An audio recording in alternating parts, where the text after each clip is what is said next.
And I want to thank all the women who support me. I have wonderful support systems from women of all types who seem dedicated to the notion that Terrence McKenna can always be improved. I'm extremely grateful for that. The frontiers are enormous in that dimension. Okay. What I want to talk about tonight is the notion or the idea of a psychedelic society. When I spoke at Santa Barbara at the Psychedelics conference, whenever it was, last May, a year ago, my contact lenses failed me at a critical point in my lecture, and I simply had to wing it. And later, when I played this tape back, I heard this phrase, psychedelic society, and I had never used it consciously in a lecture. But because I had said it, and because there had been a ripple of resonance to it from the crowd of people there, I began to think about it. And this evening I will just generally assess what it might mean for us. I'm definitely a pioneer in this field. I'm sure you're all familiar with the book Megatrends, which is making quite an impression at the moment. Well, Megatrends nowhere mentions the imminent transformation of human society through the application of psychedelic drugs. I don't know what they were thinking of. What I think a psychedelic society, what that notion means or implies to me in terms of ideology, is the idea of creating a society which always lives in the light of the mystery of being. In other words, that solutions should be displaced from the central role that they have had in social organization. And mysteries, irreducible mysteries, should be put in their place. The British enzymologist J.D.S. Haldane in the 1920s in an essay said, "The universe may not only be stranger than we suppose, it may be stranger than we can suppose."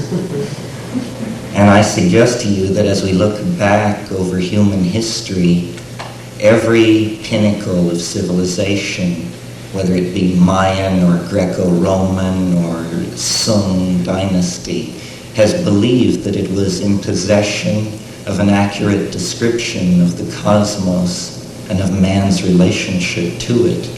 This seems to go along with the full flowering of a civilization. But from the point of view of our present civilization, we regard all those conceptions as at worst quaint, at best half right, and congratulate ourselves that our civilization at last has its finger on the real description of what is going on.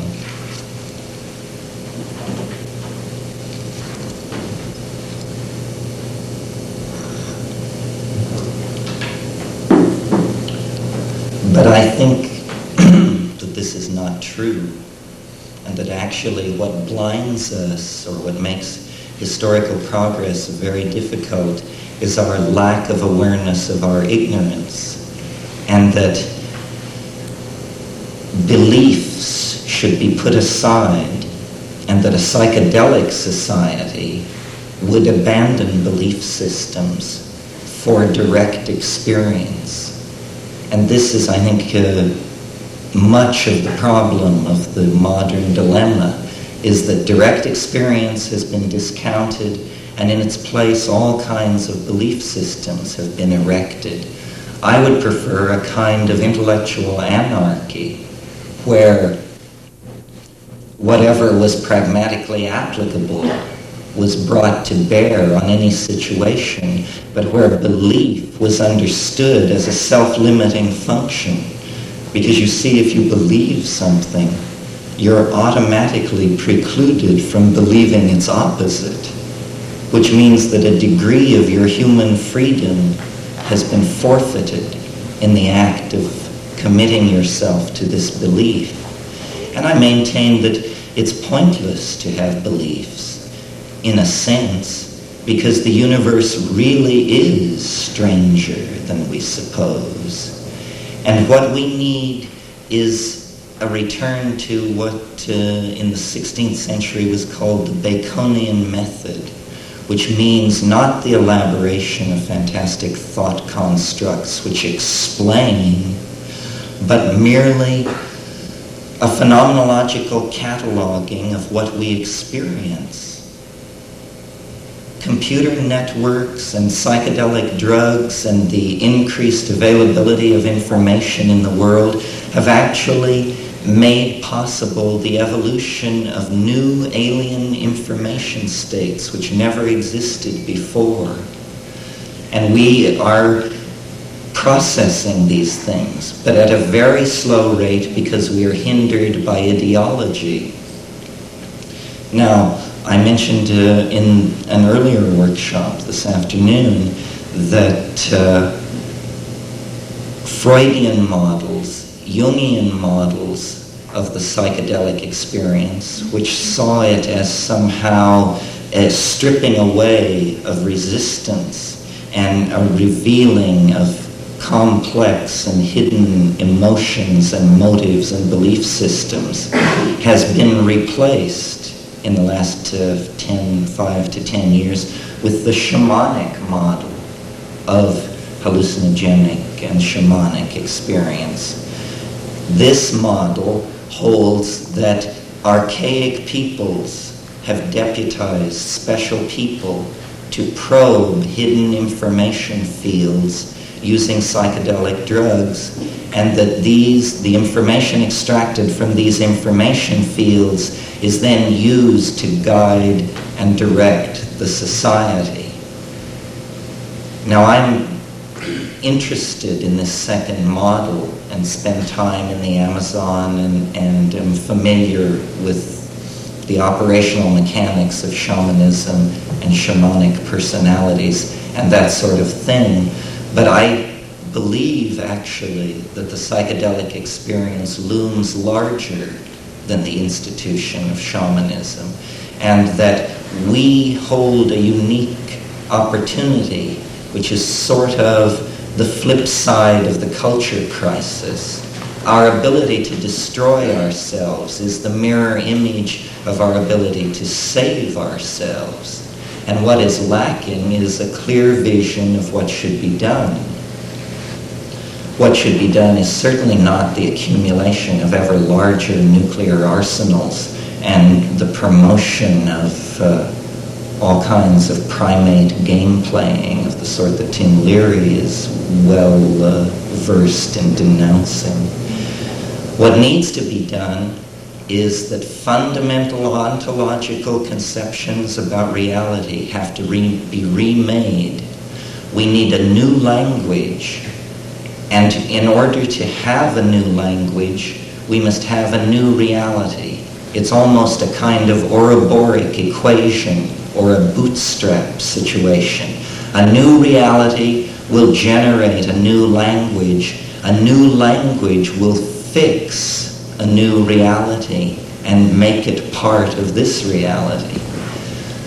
These psychedelic drugs can be conceived of as points on an informational grid. They provide new perspectives on reality. And it is when you connect all the points of perspective that you have on reality that a reasonably applicable model of it begins to appear. And I think this reasonably applicable model, what Wittgenstein called something which is true enough, is what we're looking for. The true enough mapping of experience onto theory is what we're looking for. But experience must be made primary. The language of the self must be made primary. And anarchy carries this responsibility even when it's only political anarchy. What I'm advocating is that we each take responsibility for the cultural transformation by realizing that it is not something which will be disseminated from the top down. It is something which each of us can contribute to by attempting to live as far into the future as possible.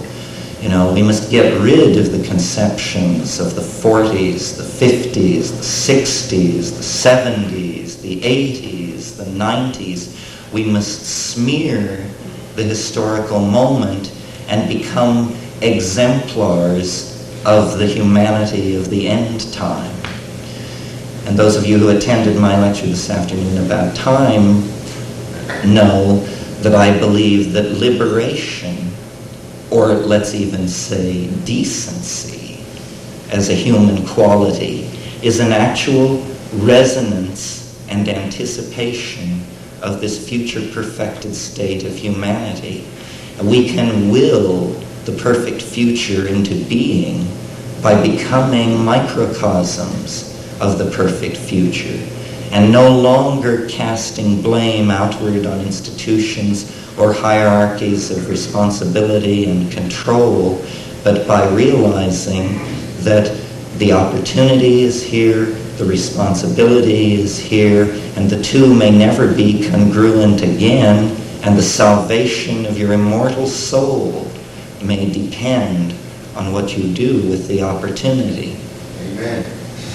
So what do you do with the opportunity? What does it mean to say in operational terms, live as far into the future as you can live? It means taking a position vis-a-vis this emergent hyperdimensional reality. It does not necessarily mean becoming a psychedelic drug user yourself, but it means admitting to yourself the possibility.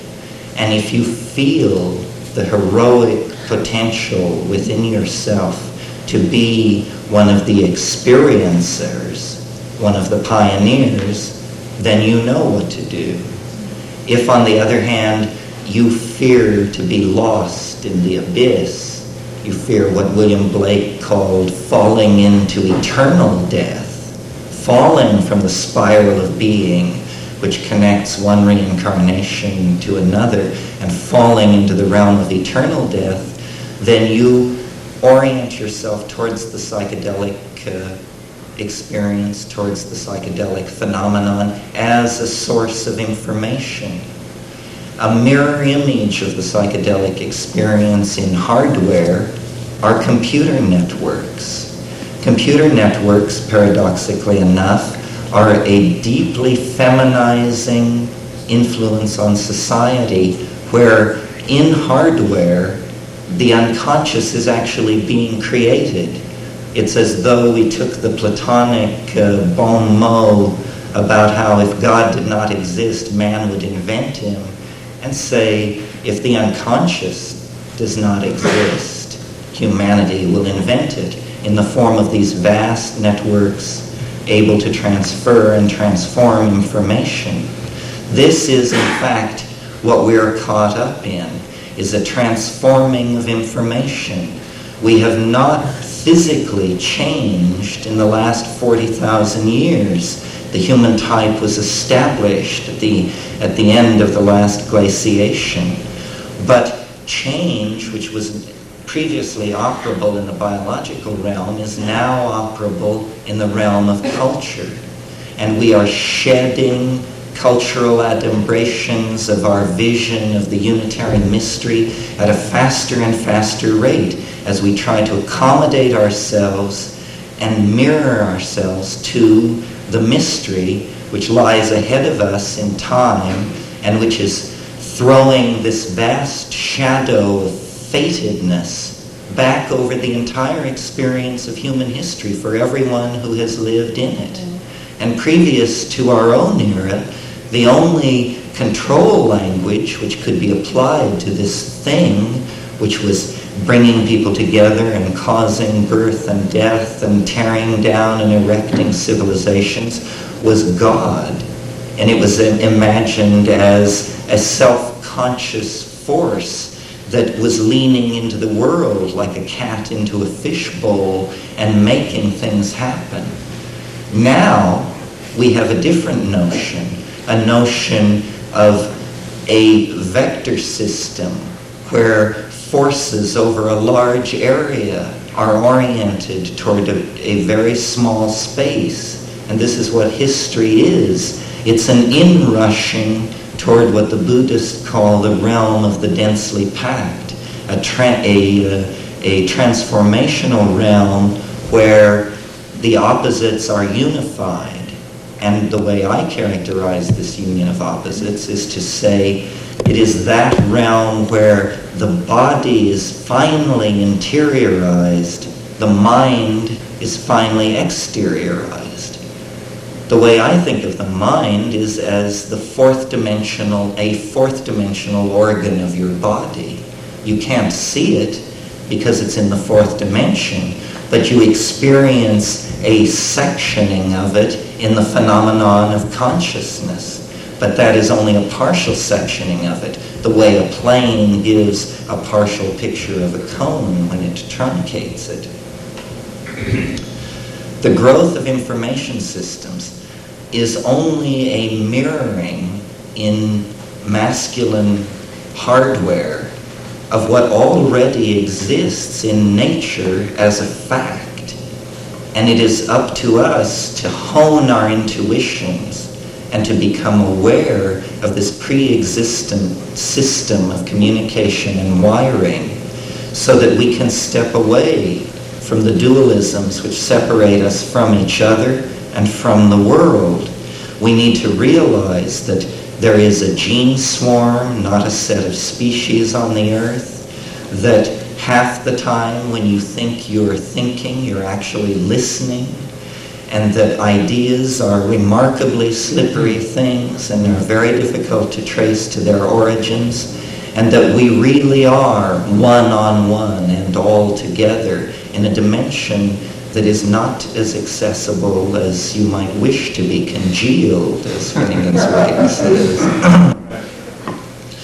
The psychedelics are a red-hot social issue,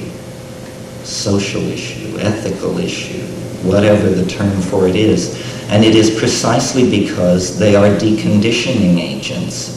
They will cast doubt in you if you're a Hasidic rabbi, a Marxist anthropologist, or an altar boy, because their business is to dissolve belief systems. And they do this very well, and then they leave you with the raw datum of experience. What William James called, in talking of infants, a blooming, buzzing confusion is what they leave you with, the raw datum of experience. And out of that, you reconstruct a world. And you need to understand that it is a dialogue where your decisions, the projection of your grammar onto the intellectual space in front of you, is going to gel into a mode of being. We actually all create our own universe because we are all operating with our own private languages, which are only very crudely translatable into any other person's language. There's even a physical analog to this, which will further reinforce this notion of alienation. It is that your picture of the world impinging on your eyes is made of photons. Photons are tiny wave packets so closely circumscribed energetically that they can be thought of as particles. That means that every single photon which falls on the back of my eye is different from every single photon which falls on the back of any one of your eyes. This means that I am using 100% a different section of the world than any one of you is to get a picture of the world. And yet we are sitting here with the naive assumption that our pictures of the world differ only by our perspective within the space of the room. And we have numerous extremely naive assumptions like this built into our thinking. And our most venerable explanatory engines, such as science, happen also to be our oldest explanatory engines, and therefore they have built into them the most naive and unexamined assumptions. For instance, science, we can demolish it in 30 seconds. Science tells you that a set of conditions will create a given effect, and that every time that set of conditions is in place, that effect will be found to obtain. Well, the only place this happens is in laboratories. In our experience, it isn't like that. A contact with a person is always different. The experience of making love, having a meal, riding the bus, these things are always different. It is their uniqueness, in fact, and the uniqueness that pervades all being that makes it bearable at all. Yet science is willing to tell you that the only things worth describing are those phenomena that can be repeatedly triggered. This is because these are the only phenomena science can describe, and that's the name of the game as far as they are concerned. But we, to claim our freedom, to take advantage of the tiny moment between immense abysses of unknowability, perhaps death, perhaps other reincarnations, perhaps transitions into other life forms. These things we don't know. But in the moment of being human, we have a unique opportunity to figure things out. And I have the faith that it is possible sometime, somewhere, to have a conversation.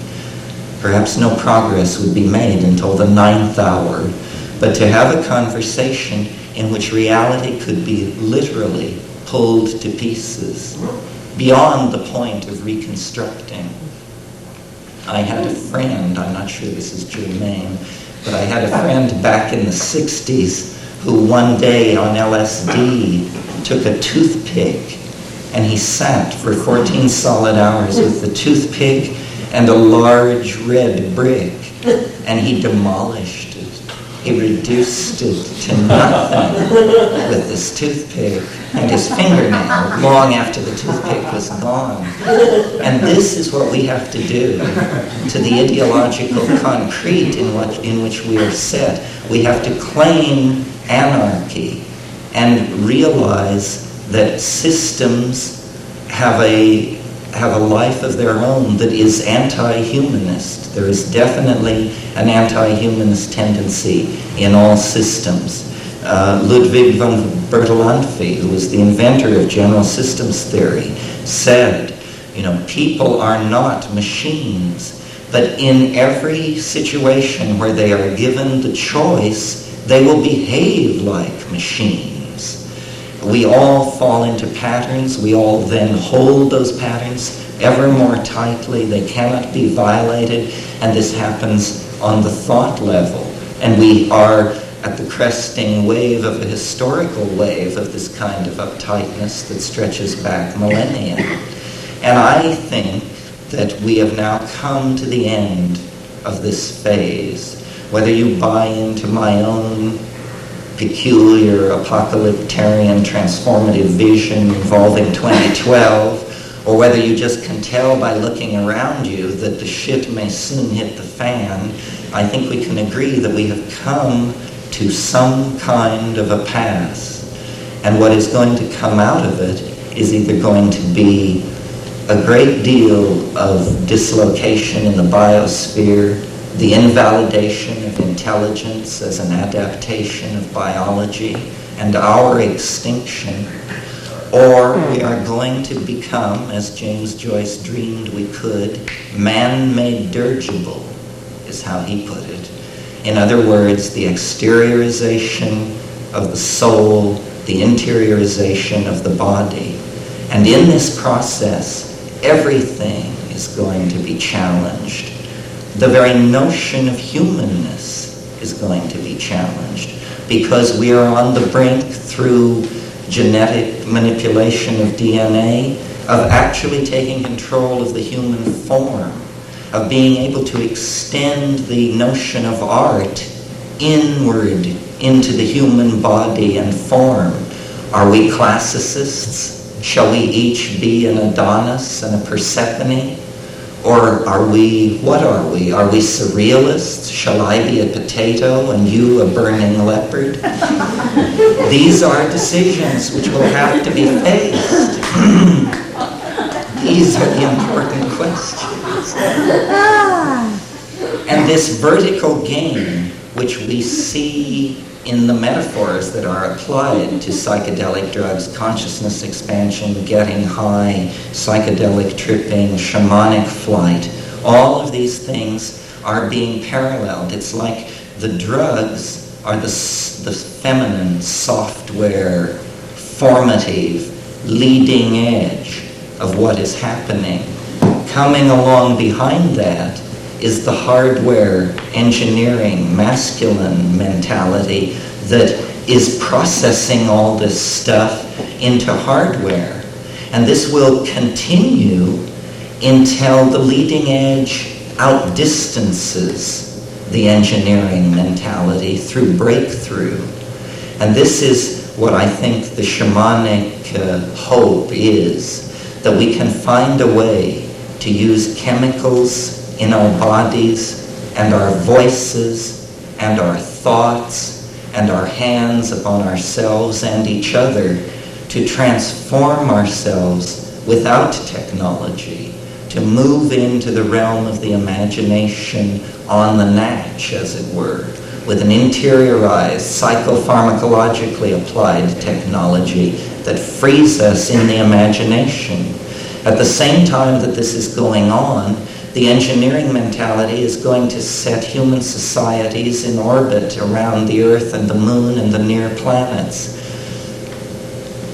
But there's a catch here for the engineering mentality, which is that the very void which surrounds the planet exemplifies this enfolding, abyssal, feminine element.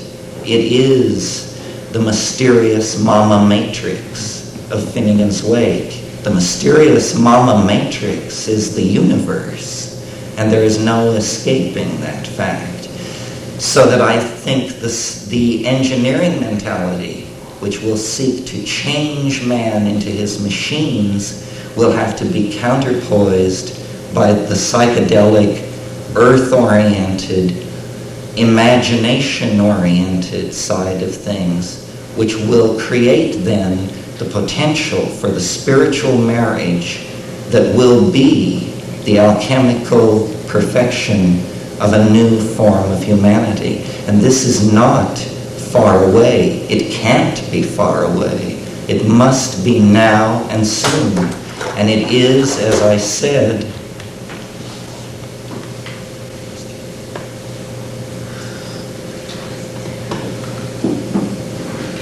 it is a personal responsibility incumbent upon all of us to act. There is definitely an obligation to examine the possibility of action and to think clearly about self and other, language and world, past and future, because too much we have lived in the light of the idea that your ideology will be dictated to you essentially by geography.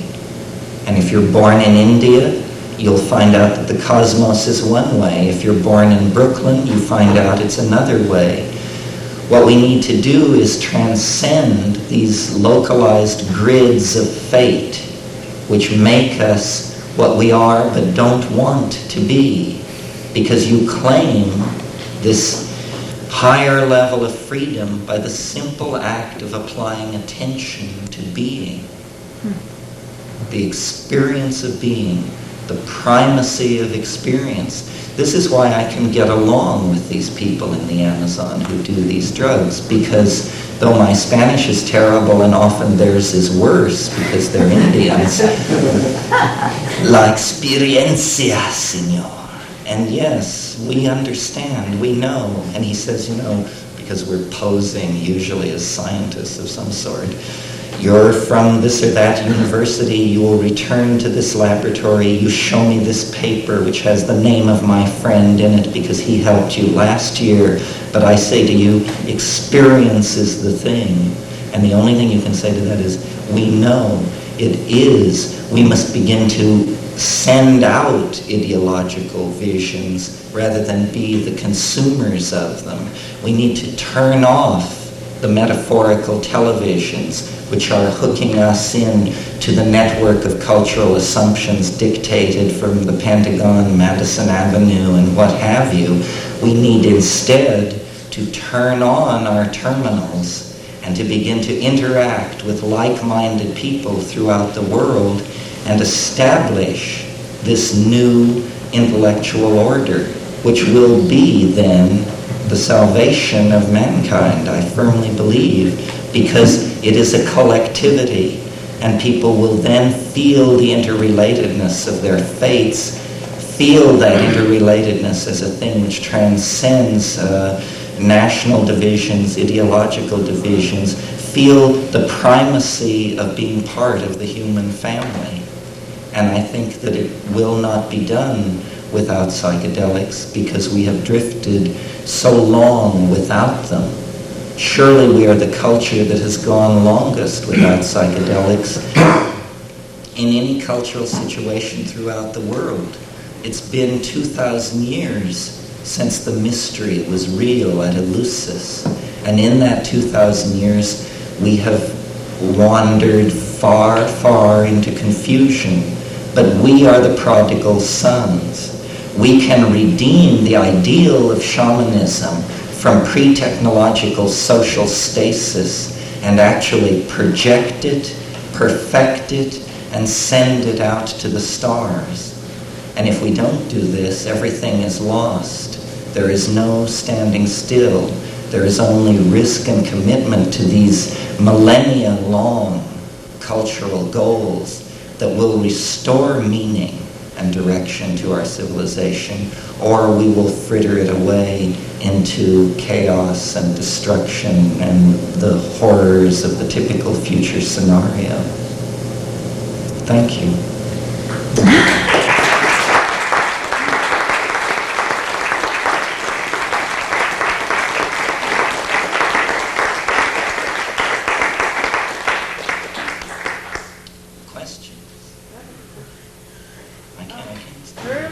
Earlier in your talk, you mentioned the expression gene swarm, and I'm not familiar with it. Could you explain it?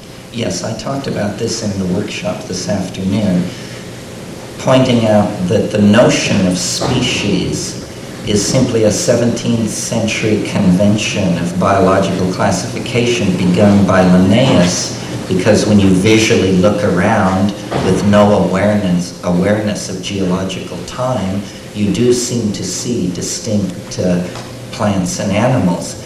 But now that we are aware of such things as bacterial transfer of genes from one organism to another and this sort of thing, we realize that the apparent fixity of the species is an illusion, and that actually there is only a gene swarm on the planet, and it coagulates into centers. The densest kind of center it coagulates into we call an organism, but it also coagulates into more loosely bound systems such as symbiotic relationships, or yet more loosely bound relationships, ecotomes and biospheres, and that really there are just, from any given biological center, there is just a series of concentric shells of influence going both directions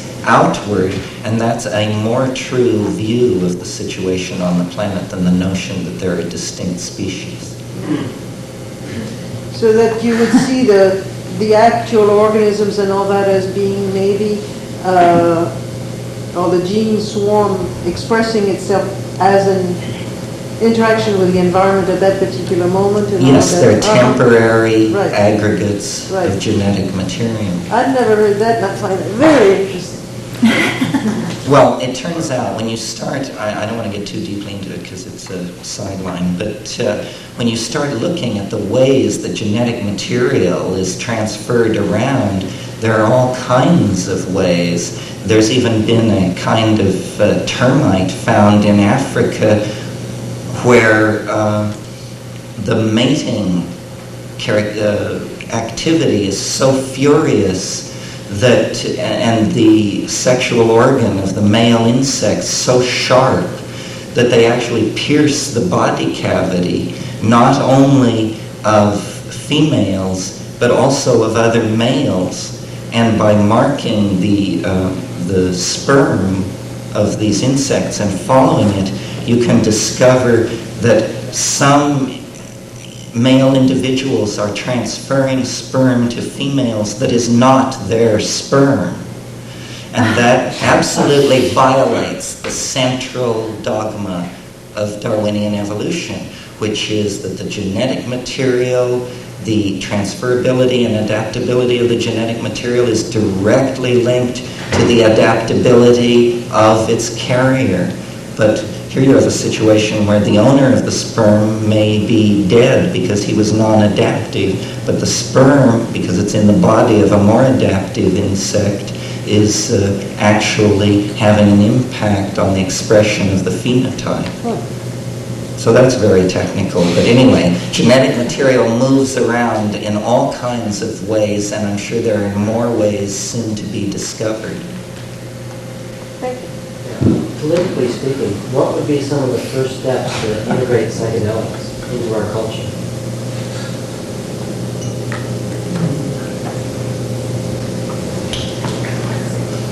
Well, harking back to my notion that the responsibility always rests on us, and that you don't want to go out and immediately form a movement to change those guys or that bureau, I think the thing that should be done is people who are involved in psychedelics should live lives of such exemplitude and impeccability that the notion that there was anything shady or wrong or curious about this phenomenon would be ludicrous.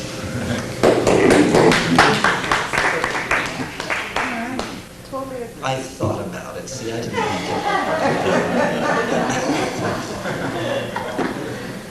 Any other questions?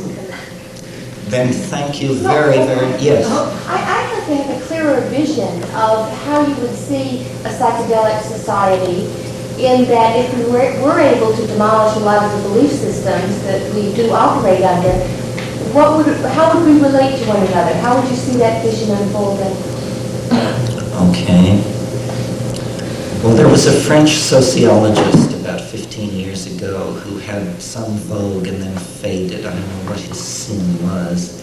But his name was Jacques Ellul, and he wrote a book called The Technological Society. And in there he had an axiom. And the axiom was, there are no political solutions, only technological ones. The rest is propaganda.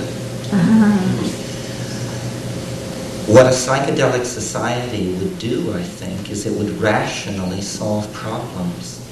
The first thing to notice is that we could pave the streets with gold if we would just eliminate defense spending. In other words, our limited energy resources are not being allocated in such a way as to move us towards survival. We have to begin to solve our problems using solutions that are present at hand, no matter who they offend. So there would be a value system in operation then? A value system, a humanist value system. It's very interesting that, to me, that the, what do they call it, the silent majority, that the way in which they name their enemies is secular humanists. This is the only intelligent thing they ever say. It's the only intelligent phrase in their entire repertoire, but it's fascinating. We are secular humanists. That's precisely what we are. We believe that human beings are to be the measure of all things, that there is no other standard, not a classless society or God Almighty. There is no other standard but man, humanity, people. And this is a Renaissance ideal. It was first enunciated by Marcello Ficino in 1510. But we have not acted upon it. We have not, up to this time, had a secular humanist society. We've had this curious mix of medieval remnants in the religious department, gangster capitalism in the economic department, stasis-seeking Marxism as a counterpoise to that. We have never rationally tried to solve our problems. And we have never rationally tried to solve our problems on a personal level until the advent of, psychology in the modern sense. People never examined the center. They thought of the center as a mirrored bead, and that you didn't ask questions about the self or motive or the relationship of your worldview to trauma, expectation, class level. All of these things we have become aware of as we have steadily retreated from the illusion of a world deployed in three-dimensional space. And we're only at the beginning of this process. For instance, I don't say this to knock Esalen. I say it as an example. I think Esalen is definitely the cutting edge of things and has been for some time. But isn't it preposterous that Esalen operates under the laws of the United States, which make taking these drugs illegal? They must do that. They must do that. They have no choice, whatever their private opinions may be. And all institutions are in that bind. There's no such thing as a revolutionary institution. There are only revolutionary people. And this is why this de-emphasis on belief systems and their support systems, which are institutions, seems to me the essence of this psychedelic message. It says, be against method. Don't be enslaved to method. Embrace anarchy. Anarchy has a bad name because in the political arena, it's a weird number. But in philosophy, in science, in love, and in human relations generally, it seems to me it is the most respectable system based on its track record. Any others? Yes. Is there any truth in Jung's point of view that there has been a certain amount preserved in Tübingen University? He tracks back to Leibniz, to a secret part of the Tübingen University, which was... Well, this is a game you can play, yes. I mean, his view of it was very correct. There are these lines that can be traced back. Gnosis. I didn't use this word tonight, gnosis, nor did I use the word logos. But this notion of an accessible truth, which is self-evidently true when heard, is very close to the notion of the collectivity of the psychedelic society. My idea is that we could change the logos of the mystery religions from a religious mystery into a social reality. And that would be a social transformation because it would essentially sacralize the secular humanist society that I mentioned. Yeah. I've been picking up a sort of an urgency of we got to do it and do it now type of thing as far as shamanism is concerned. I couldn't quite understand why I can't sit back in my stupidity and continue this, practice. Is it because we're coming to man can destroy the world? No, it may be related to that. We can't know about that. But for sure what it's related to is that your human existence is a unique opportunity.